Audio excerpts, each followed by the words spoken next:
There are electrocardiogram machines which can be obtained from China relatively cheaply, and we have some links to some reviews of the different types.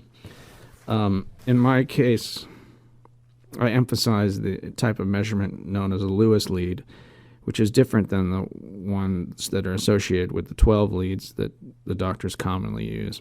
It's a different positioning that attempts to look at the atrium, which is the entrance to the heart, and it's a very weak muscle, and so it's harder to see, and it involves 2 electrodes on one side of the chest and then 2 electrodes down the leg. But what this does do is it gives you a good look at the atrium, and frequently, probably one of the most frequently problems that need to be checked is atrial flutter or fibrillation, where the atrium is moving too fast. Because the atrium is the pacemaker for the rest of the heart, it causes the rest of the heart to go too fast.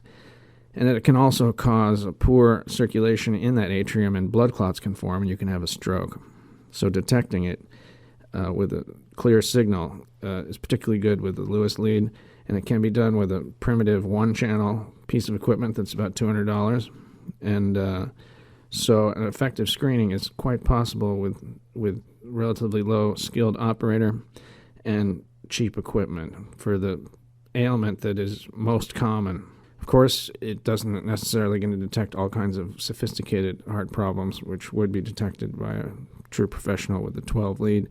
It takes a whole lifetime to be good at reading. But, we take what we can get. So I think it's an exciting area, and so we have an area on the website that describes it in more detail and makes references where you might be able to pursue this. There are a few other heart attack symptoms that can be seen, like the ST elevation. So there's a few things a person can look for. But again, I would just be looking for a too fast atrium as something that's safe for the amateur.